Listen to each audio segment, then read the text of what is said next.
3. When I get to the station, there's no one to meet me. No one I know, anyway.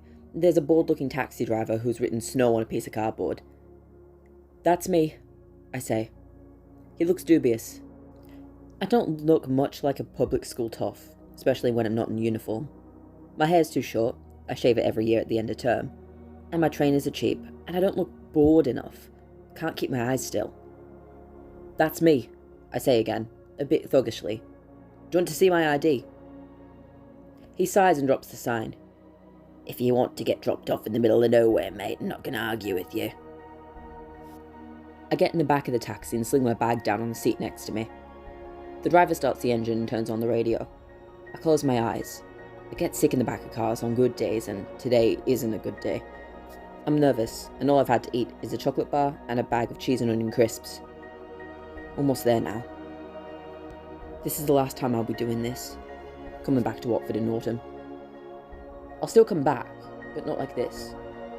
Not like I'm coming home. Candle in the Wind comes on the radio, and the driver sings along. Candle in the Wind is a dangerous spell. The boys at school say you can use it to give yourself more, stamina. But if you emphasize the wrong syllable, you'll end up starting a fire you can't put out. An actual fire. I'd never try it, even if I had a call for it. I've never been good with double entendres. The car hits a pothole, and I lurch forward, catching myself on the seat in front of me. "Belt up!" the driver snaps. I do, taking a look around. We're already out of the city and into the countryside. I swallow and stretch my shoulders back. The taxi driver goes back to singing, louder now. "Never knowing who to turn to." Like he's really getting into the song. I think about telling him to belt up. We hit another pothole. My head nearly bangs against the ceiling. We're on a dirt road. This isn't the usual way to Watford. I glance up at the driver in the mirror. There's something wrong. His skin is a deep green, and his lips are red as fresh meat. Then I look at him, as he is, sitting in front of me. He's just a cabbie. Gnarled teeth, smashed nose, singing Elton John. Then back at the mirror. Green skin, red lips, handsome as a pop star. Goblin. I don't wait to see what he's up to. I hold my hand over my hip and start murmuring the incantation for the Sword of Mages. It's an invisible weapon. More than invisible, really. It's not even there until you say the magic words. The goblin hears me casting, and our eyes meet in the mirror. He grins and reaches into his jacket. If Baz were here, I'm sure he'd make a list of all the spells I could use in this moment. There's probably something in French that will do nicely. But as soon as my sword appears in my hand, I grit my teeth and slash it across the front seat, taking off the goblin's turning head. And the headrest too. Voila! He keeps driving for a second, then the steering wheel goes wild. Thank magic there's no barrier between us.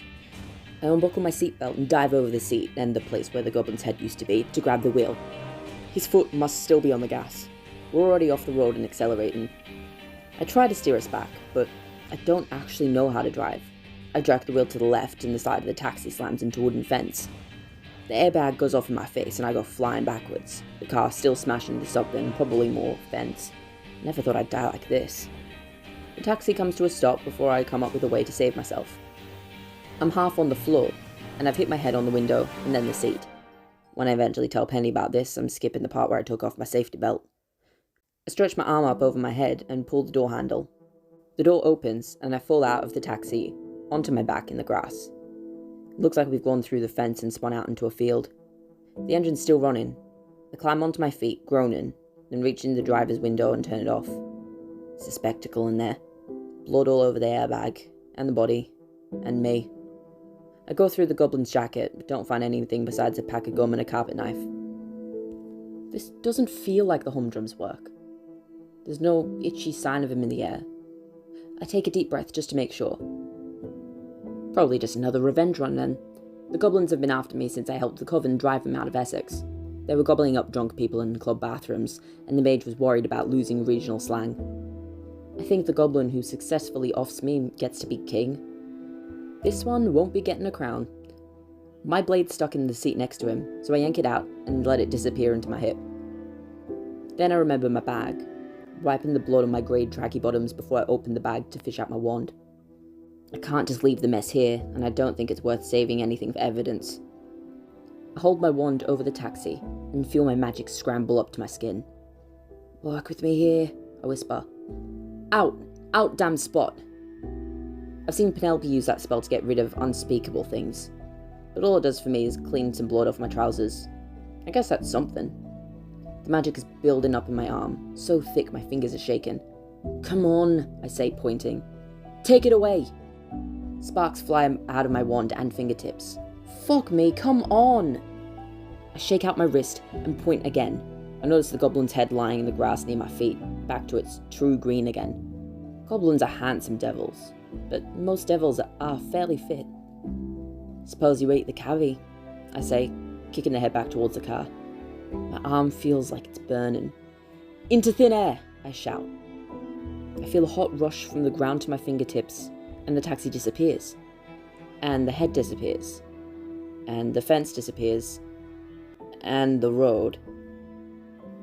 An hour later, sweaty and still covered in dried goblin blood and the dust that comes out of airbags, I finally see the school buildings up ahead of me.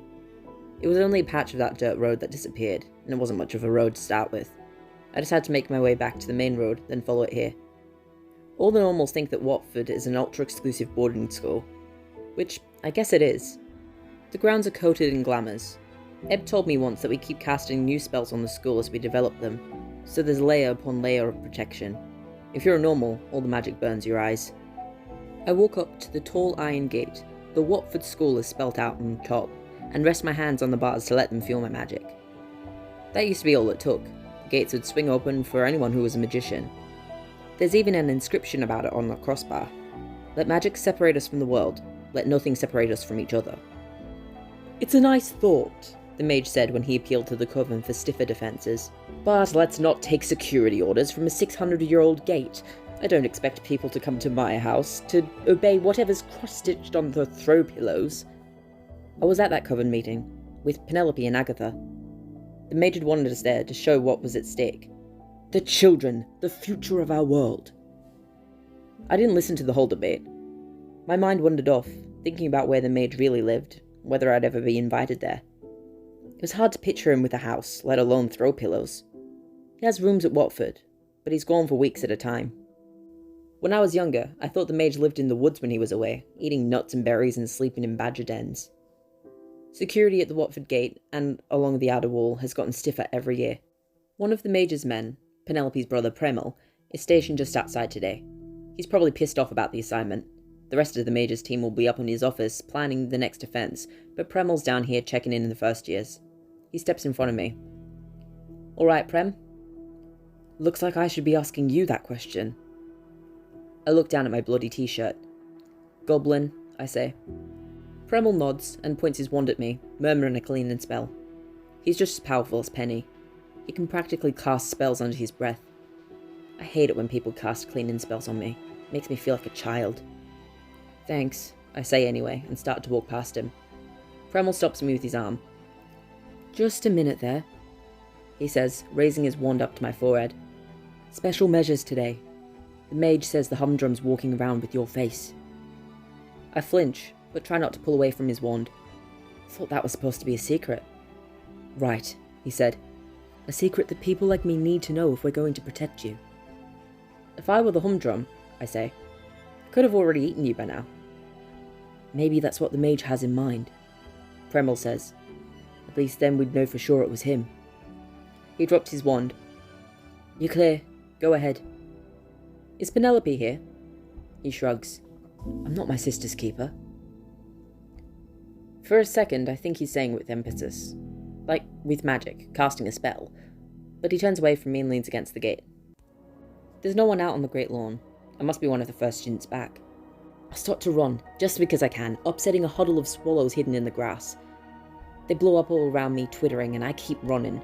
Over the lawn, over the drawbridge, past another wall, through the second and third set of gates. Watford has been here since the 1500s, set up like a walled city. Fields and woods outside walls, buildings and courtyards inside. At night, the drawbridge comes up, and nothing gets past the moat and the inner gates. I don't start running until I'm at the top of Mum's house, falling against my door. I pull out the sword of mages, and use it to nick the pad of my thumb, pressing it against the stone. There's a spell for this, to reintroduce myself to the room after so many months away, but blood is quicker and surer, and Baz isn't around to smell it. I stick my thumb in my mouth and push the door open, grinning. My room. It'll be our room again in a few days, but for now, it's mine. I walk over to the windows and crank one open. The fresh air smells even sweeter now that I'm inside. I open the other window, still sucking on my thumb, and watch the dust motes swirl in the breeze and the sunlight, then fall back onto my bed. The mattress is old, stuffed with feathers and preserved with spells, and I sink in.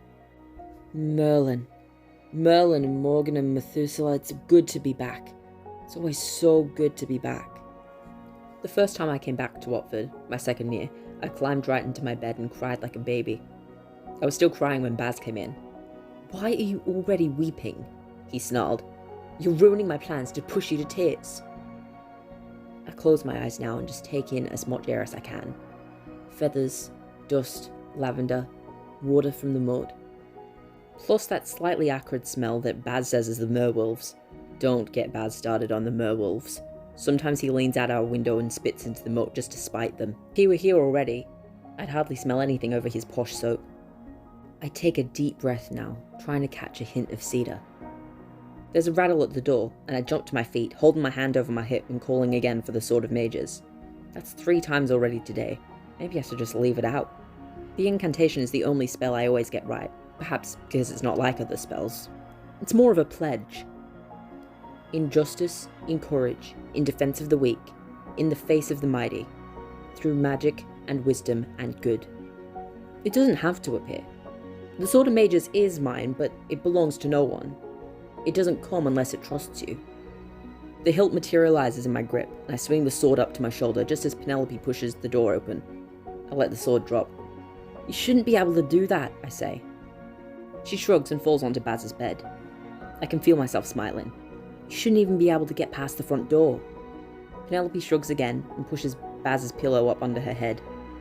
"If Baz finds out you touched his bed," I say, "he's gonna kill you." "Let him try." I twist my wrist just so and the sword disappears. "You look a fright," she says. "Ran into a goblin on the way in. Can't they just vote on the next king?" Her voice is light, but I can tell she's sizing me up. The last time she saw me, I was a bundle of spells and rags. The last time I saw Penny, everything was falling apart. We'd just escaped the humdrum, fled back to Watford and burst into the White Chapel in the middle of end of year ceremony. Poor Elspeth was accepting a award for 8 years of perfect attendance. I was still bleeding from my paws, no one knew why. Penny was crying. Her family was there, because everybody's families were there, and her mum started screaming at the mage. "Look at them! This is your fault!" Then Premel got between them and started screaming back. People thought the humdrum must be right behind Penny and me, and were running from the chapel with their wands out. It was my typical end-of-year chaos times 100, and it just felt worse than chaotic. It felt like the end. Then Penelope's mum spelled their whole family away, even Premel, probably just to their car, but it was still really dramatic. I haven't talked to Penny since. Part of me wants to just grab her now and pat her down head to toe to make sure she's whole, but Penny hates scenes as much as her mum loves them. "Don't say hello, Simon," she's told me, "because then we'll have to say goodbye, and I can't stand goodbyes." My uniform is laid out at the end of my bed, and I start putting it away piece by piece. New grey trousers, new green and purple striped tie. Penelope sighs loudly from behind me. I walk back to my bed and flop down, facing her, trying not to smile from ear to ear. Her face is twisted into a pout. "What can possibly have gotten under your skin already?" I ask. "Trixie," she huffs. Trixie's her roommate. Penny said she'd trade Trixie for a dozen evil plotting vampires. In a heartbeat. What's she done? "Come back." "You're expecting otherwise." Penny adjusts Baz's pillow. "Every year she comes back more manic than she was the year before. First she turned her hair into a dandelion puff, and then she cried when the wind blew it away." I giggle. "In Trixie's defense," I say, "she is half pixie. Most pixies are a little manic." "Oh, and doesn't she know it? I swear she uses it as an excuse. I can't survive another year with her. I can't be trusted not to spell her head into a dandelion and blow." I swallow another laugh and try hard not to beam at her. Great snakes, it's good to see her. It's your last year, I say. You'll make it. Penny's eyes get serious. It's our last year, she says. Guess what you'll be doing next summer? What? Hanging out with me? I let my grin free. Hunting the humdrum? Fuck the humdrum, she says. We both laugh and I kinda grimace because the humdrum looks just like me, an 11-year-old version of me. If Penny hadn't seen him too, I'd think I'd hallucinated the whole thing. I shudder. Penny sees it. You're too thin, she says. It's the tracksuit. Change then. She already has. She's wearing her grey pleated uniform skirt and a red jumper. Go on, she says. It's almost tea time. I smile again and jump off the bed, grabbing a pair of jeans and a purple sweatshirt that says, Watford Lacrosse. Agatha plays. Penny grabs my arm when I walk past Baz's bed on the way to the bathroom. It's good to see you, she whispers. I smile. Again. Penny makes my cheeks hurt. Don't make a scene, I whisper back.